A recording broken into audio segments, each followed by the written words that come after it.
할렐루야. 오늘도 우리에게 생명과 호흡을 주시는 하나님 앞에 감사와 영광을 돌립니다. 함께 기도하면서 오늘 수요 예배 하나님 앞에 드리겠습니다. 하나님 아버지, 오늘도 우리에게 생명과 호흡을 주셔서 감사합니다. 하나님을 찾고 부를 수 있는 믿음을 주셔서 감사합니다. 우리의 연약함과 부족함을 고백하며 하나님 앞에 우리의 소원을 아뢰일 수 있도록 예수의 이름과 주의 은혜를 기억하게 하심을 감사합니다. 오늘 예배도 우리와 함께 하신 하나님으로 힘을 얻고 위로받기를 원합니다. 우리에게 하고자 하시는 주의 음성을 들을 수 있는 귀와 마음이 있도록 우리 모두를 도우시고 인도하여 주시옵소서. 예수님의 이름으로 기도하였습니다. 아멘. 하늘에 계신 우리 아버지여, 이름이 거룩히 여김을 받으시오며 나라 임하옵시며 뜻이 하늘에서 이룬 것 같이 땅에서도 이루어지이다.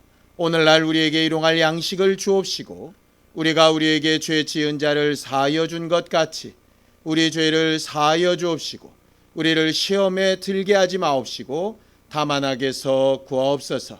나라와 권세와 영광이 아버지께 영원히 싸움나이다.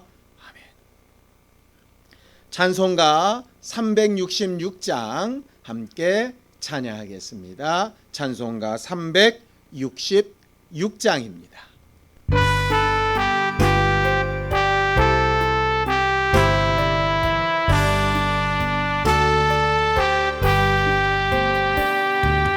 어두운 내 눈 밝히사 진리를 보게 하소서. 진리의 열쇠 내게 주사 참빛을 찾게 하소서. 깊으신 뜻을 알고자 엎드려 기다리오니 내 눈을 뜨게 하소서.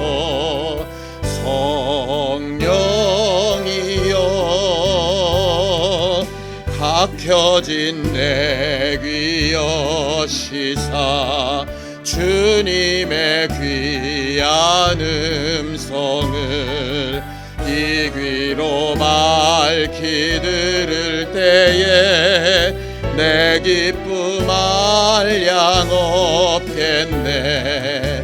깊으신 뜻을 알고자 엎드려 기다리오니 내 귀를 열어주소서. 성령이여 봉해진 내 입 여시사 복음을 널리 전하고 차가운 내 맘 녹여주사 사랑을 하게 하소서. 깊으신 뜻을 알고자 엎드려 기다리오니 내 입을 열어주소서.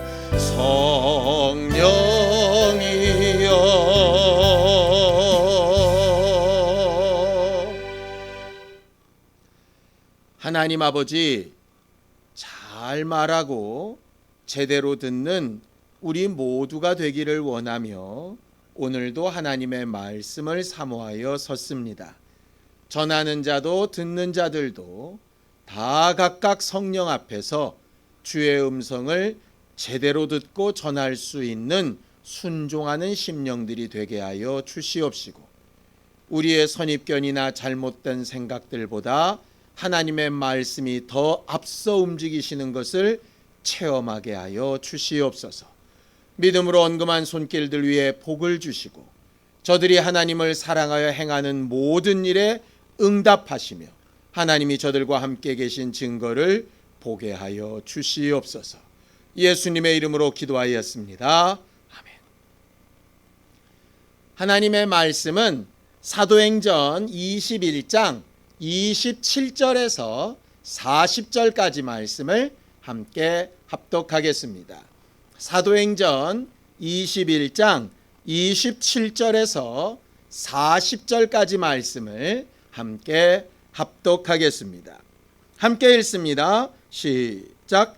그 이래가 거의 참에 아시아로부터 온 유대인들이 성전에서 바울을 보고 모든 무리를 충동하여 그를 붙잡고 외치되 이스라엘 사람들아 도우라. 이 사람은 각처에서 우리 백성과 율법과 이곳을 비방하여 모든 사람을 가르치는 그자인데 또 헬라인을 데리고 성전에 들어가서 이 거룩한 곳을 더럽혔다 하니 이는 그들이 전에 에베소 사람 드로비모가 바울과 함께 시내에 있음을 보고 바울이 그를 성전에 데리고 들어간 줄로 생각함이로라. 온 성이 소동하여 백성이 달려와 모여 바울을 잡아 성전 밖으로 끌고 나가니 문들이 곧 닫히더라. 그들이 그를 죽이려 할 때에 온 예루살렘이 요란하다는 소문이 군대의 천부장에게 들리매 그가 급히 군인들과 백부장들을 거느리고 달려내려가니 그들이 천부장과 군인들을 보고 바울 치기를 그치는지라. 이에 천부장이 가까이 가서 바울을 잡아 두 쇠사슬로 결박하라 명하고 그가 누구이며 그가 무슨 일을 하였는가 물으니 무리 가운데서 어떤 사람은 이런 말로 어떤 이는 저런 말로 소리치거늘 천부장이 소동으로 말미암아 진상을 알 수 없어 그를 영내로 데려가라 명하니라. 바울이 층대에 이를 때에 무리의 폭행으로 말미암아 군사들에게 들려가니 이는 백성의 무리가 그를 없이하자고 외치며 따라가밀러라. 바울을 데리고 영내에 들어가려 할 그때에 바울이 천부장에게 이르되 내가 당신에게 말할 수 있느냐? 이르되 내가 헬라말을 아느냐? 그러면 내가 이전에 소요를 일으키던 자객 4,000명을 거느리고 광야로 가던 애굽인이 아니냐? 바울이 이르되 나는 유대인이라 소읍이 아닌 길리기아 다소시의 시민이니 청컨대 백성에게 말하기를 허락하라 하니 천부장이 허락하거늘 바울이 층대 위에 서서 백성에게 손짓하여 매우 종용이 한 후에 히브리 말로 말하니라. 아멘. 오늘은 지난 주일에 하나님을 경험하는 삶에 꼭 필요한 것이 먼저 하나님의 말씀을 듣고 경험한 사람이 잘 말하는 것과 그렇게 전달된 말을 제대로 잘 듣는 사람들 간의 관계가 필요하다라고 배웠었습니다. 믿음은 들음에서 나고 들음은 그리스도의 말씀으로 말미암는데 그 말씀을 잘 전해야 하는 사람 또 그 말씀을 제대로 잘 듣는 사람이 합쳐질 때 비로소 하나님을 경험하고 체험할 수 있다라고 배웠었지요. 우리는 신앙생활 할 때에 말씀을 읽고 배우고 예배하고 또 교제하고 사람들과의 관계를 좋게 하려고 하는 이유는 하나님의 말씀, 우리가 배운 그 복음을 제대로 잘 전하여 말하려고 하는 것입니다. 하나님을 잘 전하여 말하려면 뭐가 필요할까요? 아마 두 가지 정도 필요할 것 같습니다. 그 중에 첫 번째는 가장 중요한 하나님을 잘 아는 것이죠. 하나님께서 이 천지 만물을 만드시고 또 말씀을 주시고 천사들과 또 많은 믿음의 선질들과 말씀이 육신이 되어 오신 예수와 지금 우리 안에 역사하시는 성령에 이르기까지 하시는 모든 그 역사와 일들은 우리에게 하나님을 알려주고 싶으셔서 하신 일들입니다. 하나님을 아는 일이 없으면 제대로 전할 수가 없겠지요. 제대로 확인하고 아는 일을 하지 않고서는 제대로 말하고 전할 수 없는 겁니다. 그래서 하나님을 경험합시다. 하나님을 체험합시다. 증거를 받읍시다. 이렇게 이야기하는 것이죠.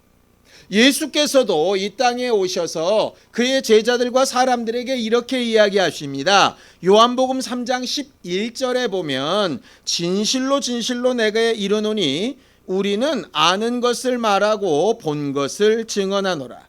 그러나 너희가 우리의 증언을 받지 아니하는도다라고 그렇게 말합니다.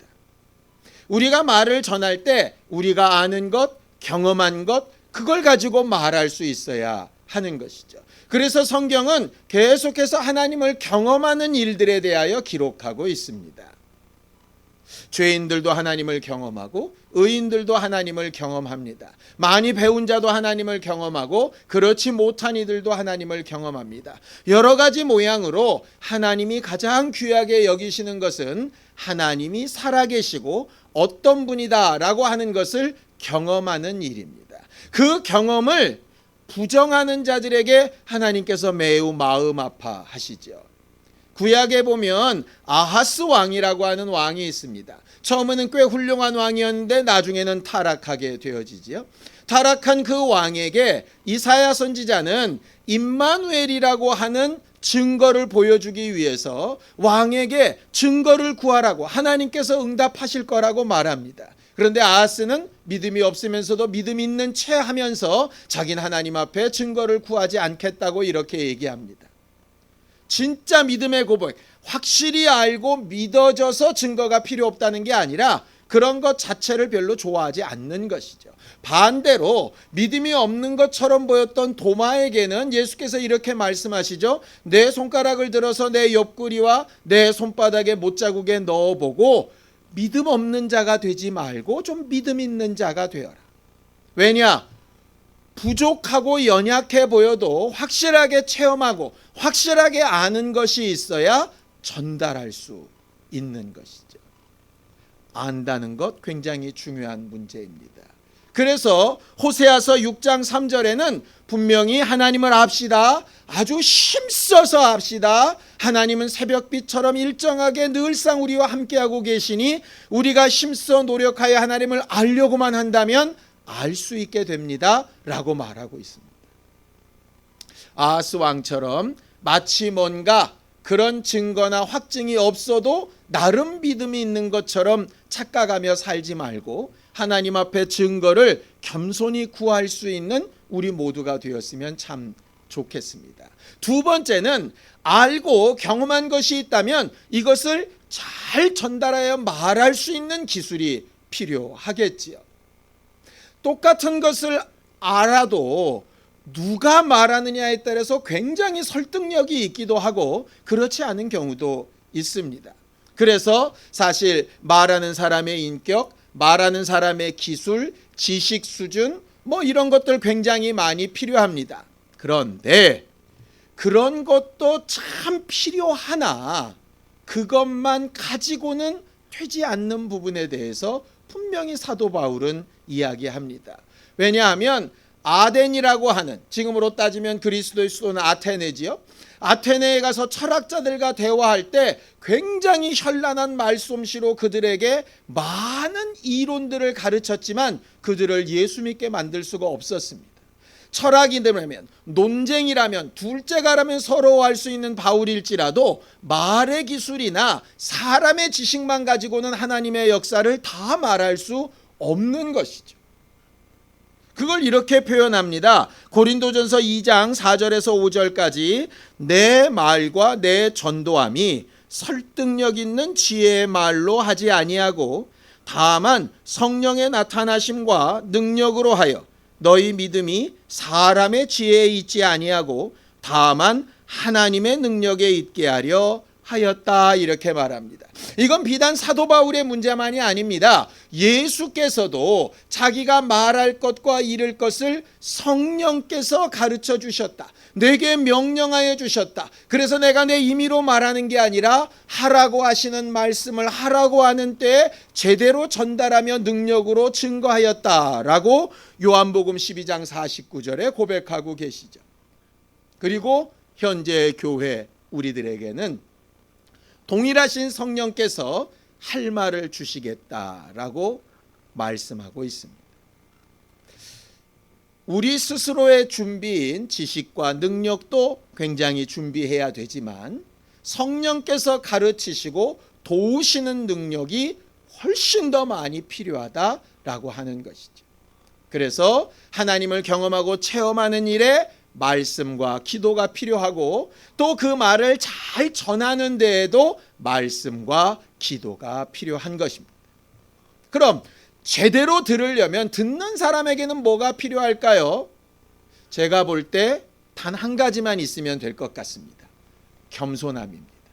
자기 생각, 자기 주장, 자기 편견, 자기 선입견, 자기 고집 다 있겠지만 그것이 과연 그러한가 확인해 보려고 하는 그런 겸손함만 있다면 얼마든지 하나님을 체험하고 하나님을 먼저 믿은 자들의 증거를 받고 자기도 하나님을 알고 전하는 사람이 될 수 있을 겁니다. 우리는 말씀을 제대로 잘 듣기 위해서 겸손한 사람이 되어야 하는 것과 먼저 하나님을 알고 전하는 사람이 되기 위해서 성령의 도우심이 필요한 사람이라는 것을 분명히 기억하고 오늘 말씀을 돌아봤으면 좋겠습니다. 오늘 우리가 함께 읽은 본문으로 돌아가 보면 예루살렘으로 돌아왔던 사도 바울이 체포되는 상황이 벌어지고 있습니다. 우리가 지난주에 본 것처럼 예루살렘에 온 사도 바울이 유대인들의 오해를 불식시키려고 굳이 그렇게 할 필요가 없었지만 유대인의 결례를 따라 헌신하며 순종하고 성전에 들어가서 다른 네 사람과 함께 그 예식을 끝까지 잘 마치는 이야기를 보았습니다. 그것이 7일의 결례가 다 끝났을 때에 문제가 생기게 된 거죠. 오해를 고치기 위해서 모든 것을 다 했는데 문제는 뭐냐면 우리가 아무리 제대로 설명하고 아무리 올바른 것을 말해도 이미 생각이 꼬여 있는 사람들, 겸손하지 않은 사람들은 그걸 제대로 볼 수 있지 못하다는 겁니다. 마치 색안경을 낀다고 하지요. 빨간색 안경을 끼고 보면 아무리 다른 색깔의 세상이라도 일단 빨간색으로 보여지게 되는 것처럼 듣는 이의 겸손함이 사라졌을 때 나타날 수 있는 대단히 위험한 현상이 나타나고 있습니다. 6월절이라 각 지역에 흩어져 있었던 유대인들이 예루살렘에 모여 있었습니다. 그렇게 흩어져 사는 유대인들을 디아스포라 유대인들이라고 부르지요. 이방 지역에 살면서 나름 유대인의 전통을 지켜가며 사는 사람들이라는 뜻입니다.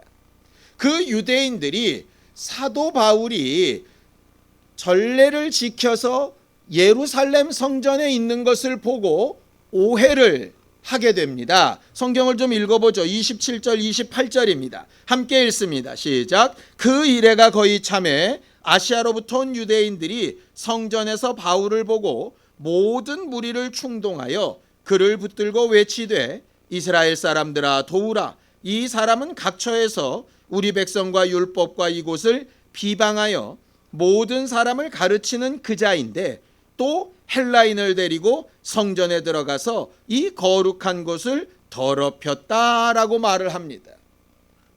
앞에 율법과 성전을 모독했다라고 하는 것을 불식시키기 위해서 결례를 행한 것이거든요. 그러니 그가 들어가 율법대로 결례를 행한 것만 봐도 이것은 옳지 않은 판단입니다. 그런데 사실 지금 당장 문제가 된 건 바울이 어떤 사람이었는가 보다 이방인을 유대인의 뜰에 데리고 들어갔다라고 하는 게 문제인 겁니다. 성전은 이방인들이 들어갈 수 있는 공간과 유대인만 출입할 수 있는 공간이 구별되어져 있습니다. 그리고 이방인이 그곳에 들어가는 것을 굉장히 더럽혀졌다라고 생각하는 것이죠. 근데 사실은 어땠을까? 바로 그 다음 절만 보면 알게 됩니다. 29절입니다. 시작. 이는 그들이 전에 에베소 사람 드로비모가 바울과 함께 시내에 있음을 보고 바울이 그를 성전에 데리고 들어간 줄로 생각함이러라. 뭡니까? 오해입니다.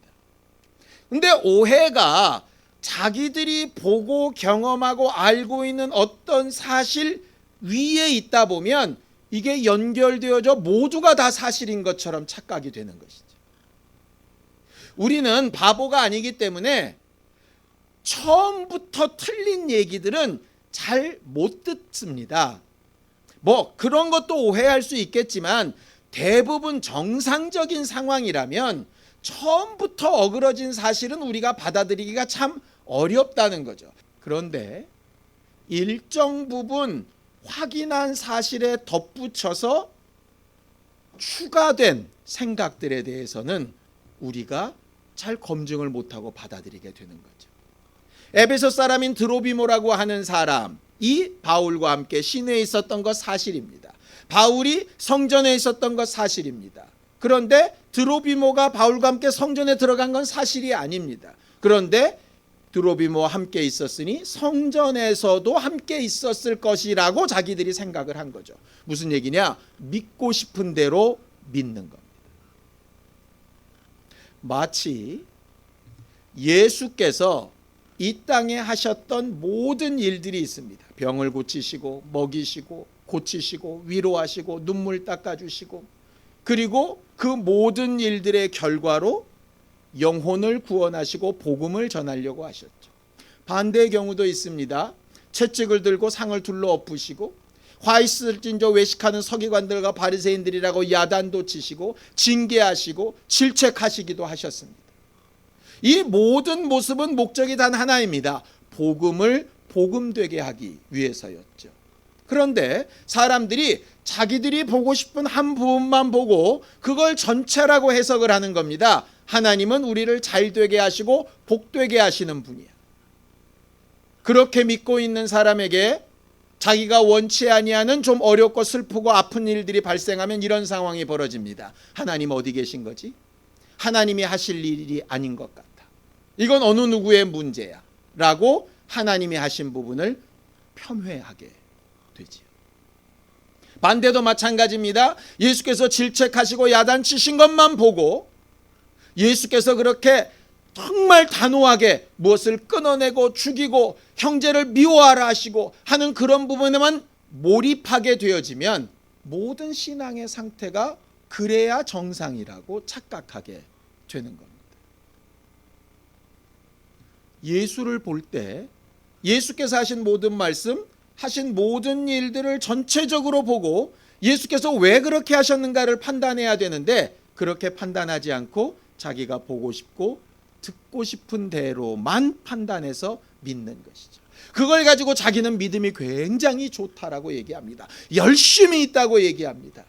그런데 정작 본래 사실 본질과는 거리가 멀게 되는 것이죠. 그렇게 예수를 오해했던 사람들이 대단히 많지 않았습니까? 예수를 보고 왕이 되어달라고 하고 로마의 치하에서 이스라엘을 구원해주는 구원자라고 이야기하는 것들이 바로 그런 오해입니다. 지금 눈앞에 보이는 어떤 사람, 어떤 목사, 어떤 교주를 보혜사라고, 예수라고, 구주라고, 하나님이라고 믿고 있는 것도 다 마찬가지입니다. 우리가 옳다라고 하는 거, 우리가 믿고 있는 거 과연 진실입니까? 예수는 분명히 아는 것, 체험된 것, 검증된 것을 믿고 말하라고 말씀하시는데, 여러분들은 들은 풍어를 말하는 사람입니까? 아니면 여러분들이 알고 있는 사실을 진실로 고백하는 사람들입니까? 문제는 이렇게 잘못된 선동이 듣는 자들에게 걸러져야 되는데 이것이 걸러지지 않으면 더 증폭이 된다는 겁니다. 자, 30절입니다. 함께 읽습니다. 시작. 온 송이 소동하여 백성이 달려와 모여 바울을 잡아 성전 밖으로 끌고 나가니 문들이 곧 닫히더라. 그 뒤에 있는 거 보면 때려서 죽이려고 합니다. 사실 여부 상관없습니다. 그 내용 자체에 감정이 울컥해서 그것이 진실인가 아닌가 상관없이 자기 생각대로 재판을 진행해 버리는 것이죠. 큰 소동이 일어났습니다. 성경을 읽다가 이런 생각이 들었습니다. 사도 바울은 변명을 안 했을까? 함께 들어갔던 4명의 그 헌신자들은 변명을 하지 않았을까? 아마도 했을 겁니다. 그런데 사람들의 귀에는 전혀 들리지 않았을 겁니다. 아마 듣기 싫어했을 겁니다. 자기들이 원하는 답을 내놓으라고 했을 겁니다. 예수를 죽게 할 때의 사람들의 반응을 기억하십니까? 예수께서 예루살렘 성에 나귀를 타고 들어가실 때 모든 사람들이 호산나 다윗의 자손이여 그렇게 찬송했습니다. 왜냐? 자기들이 믿고 싶은 예수였으면 하고 바랬던 거죠. 그런데 자기들의 기대와 다른 예수라는 게 밝혀졌을 때 어떻게 합니까? 그렇게 환호했던 그들이 순식간에 돌변해서 돌을 들어 예수를 죽이려고 합니다. 십자가에 못 박으라고 합니다. 그 피를 자기와 자손들에게 돌려달라고 얘기합니다. 얼마나 함부로 얘기하는 겁니까? 도대체 그들의 믿음이 어디 있던 겁니까? 우리는 그들을 보면서 손가락질합니다. 어쩌면 이렇게 믿음이 없지? 어쩌면 이렇게 예수를 못 알아보지? 지금 우리는 제대로 하나님의 말씀을 분별하고 우리의 믿음은 제대로 된 길과 방향을 향해서 가고 있는 건 맞습니까? 어떻게 검증할 겁니까? 말씀으로, 기도로, 성령으로, 응답으로, 아니면 검증할 방법이 없습니다. 어떤 사람이, 누구의 말이, 풍월이 우리의 믿음을 보증해 줄 수 없습니다. 그러니 우리는 우리 믿음을 정말 겸손함으로 잘 돌아볼 부분이 필요한 것이죠. 소동이 일어났다고 하니까 그 당시 예루살렘 지역을 다스리고 있었던 천부장이 군인들을 이끌고 그 소요를 진압하러 옵니다. 바울을 죽이려고 했던 사람들이 군인들을 보고 무서워서 피하게 되어지고 바울은 현장에서 체포가 되어지지요. 천부장은 이 사실 여부를 제대로 확인해 보려고 하는 노력을 합니다. 그래서 도대체 왜 이런 일이 일어났냐라고 물었더니 이런 상황이 벌어지는 거죠. 34절입니다. 무리 가운데서 어떤 이는 이런 말로 어떤 이는 저런 말로 소리치거늘 천부장이 소동으로 말미암아 진상을 알 수 없어 그를 영내로 데려가라 명하니라. 왜 이런 일을 하느냐고 묻는데, 너 왜 그렇게 화가 났냐고 묻는데 왜 화가 났는지를 모르는 겁니다. 무엇 때문에 이런 일을 벌이고 있는지를 모르는 겁니다. 한 사람을 죽음에 이르게끔 만들려고 하고 있는데 왜 그렇게 하고 있는지를 모르고 있는 겁니다. 얼마나 무책임합니까? 신앙생활은 무책임한 삶이 아니거든요. 우리가 왜 예배하고 왜 예수를 믿고 왜 예수를 전하고 왜 기도하고 왜 사람들과 교제하고 왜 이 어려운 시기에 우리는 신앙인으로서 우리의 삶을 무언가 선택해야 되는가 분명히 생각하고 판단하고 검증하고 해야 되는데 그저 막연히 분노하고 사람들의 말에 휘둘리고 하게 되면 그건 정상적인 믿음이라고 보기가 참 어렵습니다. 문제는 이렇게 뭔가 알아보려고 하는 천부장조차도 나름 마음속에는 자기의 선입견이 있었습니다. 잡혀가던 바울이 그 천부장에게 말할 기회를 달라고 할 때 헬라 말을 하는 것을 보고 그가 놀라면서 이렇게 얘기를 하죠. 38절입니다. 그러면 내가 이전에 소요를 일으켜 자객 4,000명을 거느리고 광야로 가던 애굽인이 아니냐라고 묻습니다. 그 당시에도 나름 구주라고 하는 사람들이 있었는데 그중에 대표적인 애굽인 한 사람이 15,000명쯤 되는 사람들을 모아가지고 반란을 일으켰던 사건이 있었습니다. 그때 그 우두머리가 되었던 애굽인이 체포되지 않은 상태였는데 이 천부장은 온통 그 반란의 괴수에 관심이 있다 보니까 무엇을 보아도 그것으로만 보이는 것이죠. 우리도 혹시 그렇지 않습니까? 말씀 가운데서 우리가 바라고 원하는 것이 깊어지다 보면 어떤 말씀을 봐도 그쪽으로만 가지 않습니까? 말씀을 전하는 설교자들이 특히 목사들이 가장 위험하게 여겨야 될 부분들이 바로 이 부분 같습니다. 말씀을 전하고 가르치고 말하다 보면 자기의 생각이 자기의 원함이 자기가 추구하는 바가 앞서게 되고 그러다 보면 어떤 말씀이든 다 그 방향으로 해석이 막 되는 것이죠. 그걸 이기고 거스를 수 있는 방법은 성령의 도우심밖에 없습니다. 성령으로 우리의 감정을 추스리고 급한 마음을 다독이고 이것이 옳은가 확인해보고 정말 내 믿음의 근원이 어디서부터인가를 제대로 말할 수 있어야 하는 것이죠.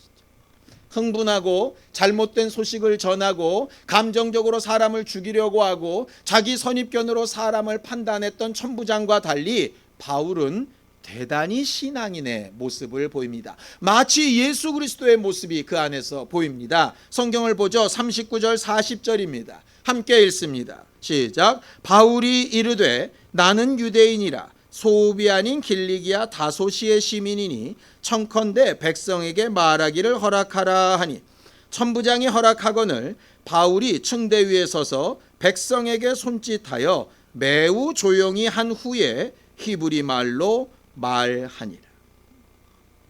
바울의 입장을 생각해 봤습니다. 고난이 있을 줄 알고 핍박이 있을 줄 알고 성령의 감동을 받아서 결단하고 죽기를 각오하고 예루살렘에 왔습니다. 그럼에도 불구하고 참 억울했을 것 같습니다. 꼭 하지 않아도 될 일을 그들의 이해를 구하고 오해를 불식시키기 위해서 헌신하며 봉사하며 수고하며 시간을 들이며 애썼는데 한순간에 몇몇 사람의 잘못된 판단에 모든 것들이 다 뒤집어져 버렸습니다. 얼마나 억울하겠습니까? 죽을 뻔한 상황에서 건진받은 것은 좋은데 마치 자기가 죄인인 것처럼 쇠사슬에 묶여 있습니다. 천부장은 반란의 괴수인 애굽인이 아니냐고 억울한 소리를 해대고 있습니다. 억울하고 속상하고 답답하고 슬프지 않았겠습니까? 예수께서 죄가 없으신 분이 죄인이란 누명을 쓰고 채찍에 맞고 가시관을 쓰고 침뱉음을 당하고 조롱을 당하면서 얼마나 억울하셨겠습니까? 우리가 다음 주에 보게 되겠지만 바울은 일어나서 히브리 사람들에게 억울하다는 토로를 하지 않습니다. 본인이 얼마나 의롭다라고 하는 말도 하지 않습니다. 바울이 하나님 앞에 들은 것은 네 억울함을 잘 설명해라. 네 억울함을 좀 풀어라. 네가 얼마나 대단한 사람인지 그들보다 나은 사람인지를 설명해라. 그들의 잘못된 부분을 지적해서 아주 무릎을 꿇려라. 이렇게 하신 게 아니라 예수께서 하셨던 방법 그대로 하나님의 뜻과 예수 그리스도의 보혈의 은혜와 자기가 죄인이었다가 구원받은 사실에 대해서만 말하고 있습니다. 그렇게 말할 때 어떻게 말합니까? 나는 자유인이니 혼자 말한다 하는 것이 아니라 지금은 잡혀있는 상태이니 죄인은 아니나 죄인의 형태를 띠고 있으니 천부장에게 말을 할 수 있는지 허락을 구합니다. 뭐 그런 허락을 구해? 나는 자유자다. 예수께서 내게 맡기신 사명이 있다. 막 내 맘대로 한다 하는 게 아니라 적어도 정해진 규칙 안에서 말을 합니다.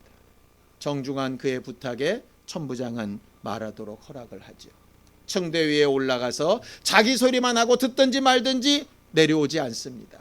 흥분하고 죽이려고 하고 소리 지르는 그 사람들을 매우 조용히 시킨 후에 어떻게 매우 조용히 됐겠습니까? 참고 기도하고 다독이고 제발 좀 조용히 해달라고 읍소하고 무슨 방법을 써서든지 자기의 말이 전달될 수 있도록 힘을 다하여 수고했다라고 하는 말입니다. 억울함과 감정으로 될 수 있는 문제가 아니지요. 자기가 받은 사명과 해야 될 목표와 목적이 분명할 때 가능한 일입니다. 우리는 신앙생활할 때 어떻습니까? 요즘 시대에 기독교인이라 그러면 욕을 먹기가 십상입니다. 우리는 그렇지 않다. 백날 얘기해도 그들의 귀에는 들어가지 않습니다. 억울하기도 하고 이런 소리를 들으면서 우리가 이렇게까지 할 필요가 있나 싶은 생각이 들기도 하지요. 그러나 오늘 성경에서 본 것처럼 얼마나 억울하냐? 우리는 얼마나 잘하고 있냐? 우리는 잘못된 사람들과 다르다. 니들보다 훨씬 낫다. 라고 하는 게 우리가 전해야 될 내용이 아니라 우리가 죄인이었으나 예수의 은혜로 구원받은 사람이고 우리는 아무 가치 없는 사람이었으나 하나님께서 우리에게 공급하시는 힘과 능력으로 여기까지 살아왔고 우리가 전하는 이 복음은 우리에게뿐만 아니라 당신들에게도 꼭 필요한 생명의 증거라고 하는 사실을 매우 조용히 저들에게 수고하며 전달하여 증거해야 되는 책임이 있는 게 바로 우리들 아니겠습니까? 시간이 오래 걸릴 수도 있고 우리가 바라는 만큼의 효과가 안 나올 수도 있겠죠. 그러나 우리에게 주어진 날 동안 하나님을 알고 경험하고 체험한 만큼 제대로 전하고 제대로 말하고 제대로 듣고 제대로 전달할 줄 아는 우리가 되었으면 참 좋겠습니다. 성령의 능력이 아니고서는 이런 일이 있을 수 없다라고 하는 말씀을 과거에 봤을 때는 맞아, 성령의 능력, 은사, 증거, 역사, 이적 이런 것들을 생각했습니다. 물론 그것도 성령께서 하시는 일 맞죠. 그런데 설교를 준비하면서 억울함을 참고 묵묵히 인내하고 사람들을 마음을 깊이 여겨 설득하고 우리에게 주어진 시간을 최대한 활용해서 내게 주어진 복음을 꿋꿋하게 끝까지 증거하고 말할 수 있는 능력, 이것도 성령께서 해주시지 않으면 불가능하겠다라는 생각이 들었습니다. 지혜로운 말 몇 마디가 아니라 성령께서 우리에게 주시는 능력이 필요한 거죠. 그러고 봤더니 사도 바울이 자기의 사도된 표 중에 가장 먼저 오래 참음을 들고 있는 걸 보면 성령께서 우리를 도우시는 그 역사 중에 하나가 오래 참게 하고 감정적으로 대하지 않게 하고 억울함을 토로하지 않게 하고 우리가 진작 전해야 하는 복음에 대하여 말할 수 있게 하시는 것 아닌가라는 생각이 듭니다. 예수께서 그리하셨던 것처럼 믿음의 선진들이 그러했던 것처럼 어려워 보이고 전도의 문이 막혀 보이는 이때에 우리의 삶으로, 우리의 입술로, 우리의 모든 선택과 우리가 힘써 행하는 모든 일들로 주 예수의 복음이 잘 전달되어지기를 예수님의 이름으로 축원합니다. 기도하겠습니다. 하나님 아버지, 우리에게 잘 듣고 잘 전할 수 있는 귀와 마음과 입술을 더하여 주시고 성령으로 우리의 마음과 생각을 주장하시고 다독여 주셔서 주 예수께서 그리하셨던 것처럼 성령께서 우리에게 가르치신 말할 것과 이룰 것을 제대로 전하고 보일 수 있는 교회들이 되어지도록 우리 모두를 도우시고 인도하여 주시옵소서. 우리나라를 기억하시고 교회들을 기억하시고 먼저 믿은 자들을 기억하시고 하나님의 말씀과 기도와 또 성령으로 말미암아 우리들이 좀 더 주 예수의 모습에 더 가까이 가는 복음 전도자들이 되어질 수 있도록 우리 모두와 함께하여 주시옵소서. 이제는 우리 주 예수 그리스도의 은혜와 하나님 아버지의 극진하신 사랑과 성령님의 감동하시고 함께하시는 분명한 증거가 하나님의 말씀을 잘 전하고 잘 듣기를 원하는 우리 모두 위에 이제부터 영원까지 함께 있을지어다. 아멘.